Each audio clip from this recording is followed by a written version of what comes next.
Sa last 2 games ng LA Lakers, masasabi ko na hindi matatawaran ang pinapakita ng isang Maxi Kleber. Pero hindi natin nakikita yan kasi hindi naman siya nagiging leading scorer. Sa naging laban nila kontra 76ers, nakapaglaro siya ng 26 minutes na kung saan nakapagtala ng 4 points, 4 rebounds sa 3 steals. Alam ko hindi naman ganun kataasan yung stats na yan, pero para sa Lake Show, malaking tulong na yan mga idol. In fact, sa laban na yon nakapagtala nga siya ng plus 23 sa plus and minus. Take note lang mga idol number 1 yan sa lahat ng manlalaro ng Lake Show. Ibig sabihin solid talaga naging impact niya. Para sa mga gustong malaman kung sino sumunod sa kanya, dalawang manlalaro to mga idol, si Vando at Rui Hachimura na nakapagtala naman ng plus 16. So eto, ipapakita ko sa inyo yung comparison sa pagitan ng stats ni DeAndre Ayton at Maxi Kleber sa laban na yon.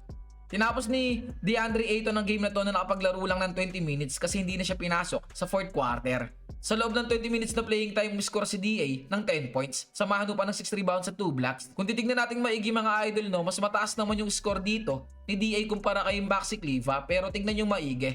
Nakapagtala si DA ng negative 13 sa plus and minus habang si Maxi naman ay meron siyang plus 23. Diyan pa lang no, makikita na natin na iba talaga yung laruan ng dalawa na to. Kumbaga, iba yung impact na nadadala ng isang Maxi Kleber kumpara kay Ayton.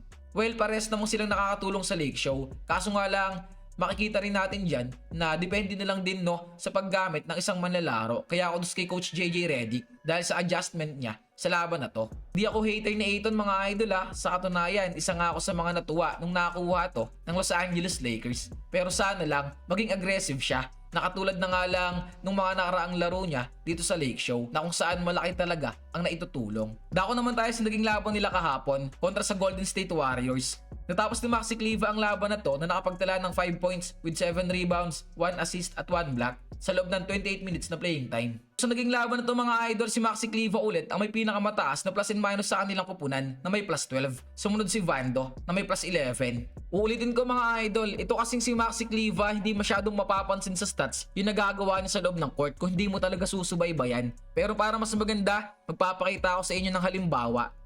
Isang clip lang to mga idol pero napaka-importante talaga para sa Los Angeles Lakers. Dito sa 5 minutes and 54 seconds ng 4th quarter, tingnan nyo maigi. Isa lang dyan ang kalamangan ng Lake Show laban sa GS sa score na 89-88.